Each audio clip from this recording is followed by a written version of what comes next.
అమ్మగారు అయ్యగారు ఇంట్లో లేరు. ఇప్పుడు ఇల్లు తుడవాలా, గిన్నెలు రుద్దాలా? ఏదో చేసుకోవట్లే.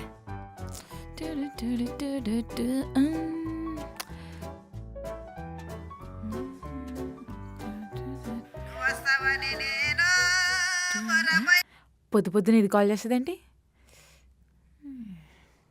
హలో, ఏం చేస్తున్నావే?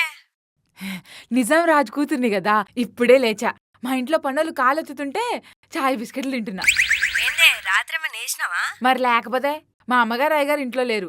ఇల్లు తొడవాలా, అంట్లు తోమాలా అని ఆలోచిస్తున్నా. అవునా, నీకో విషయం చెప్పాలి. ఈ మధ్య ఏదో కొత్త వెరైటీ దొంగలు తిరుగుతున్నారంట. వెరైటీ దొంగలా? వాళ్ళు ఎలా ఉంటారు? సూపర్ మ్యాన్ లెక్క ప్యాంట్ మీద రారేసుకుని తిరుగుతుంటారా?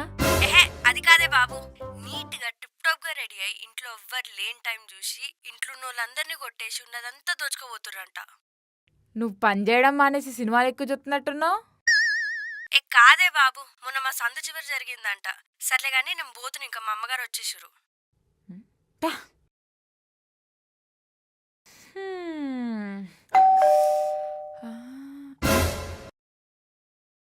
దొంగడొచ్చిండా ఏంటి? శ్రీ ఆంజనేయం ప్రసన్నాంజనేయం, శ్రీ ఆంజనేయం ప్రసన్నాంజనేయం. ఎవరు? నేను జోన్స్, సుధా ఫ్రెండ్ని. సుధా ఎవరు? ఆ? నా ఫ్రెండ్ మీ అమ్మగారు. ఎలా నమ్మాలి నేను మీరు ఫ్రెండ్ అంటే? తలుపు తీయమ్మా చెప్తాను. ఆహా, నేను తలుపు తీసి ఇంట్లోకి పిలిచి కాఫీ ఇస్తే మంచి కంఫర్ట్ గా ఇల్లంతా దోచుకుందామనా? ఆ? ఇల్లు దోచుకుంటానా? అసలు ఏం ఆడుతున్నావు? నేను ఎవరో తెలుసా? మీరేమన్నా అనుకోవడానికి power star Pawan Kalyan, super star Mahesh బాబా? దొంగ సచ్చినోడివి. ఏయ్ హోల్డ్ యూ టంగ్. టంగు లేదు, బొంగు లేదు. అయినా ఇలాంటివి చాలా సార్లు చూసానులే. బయలుదేరి ఇంకా. సుధా ఉందా లేదా? కాల్ చేయాలా? సరే చేసుకోండి.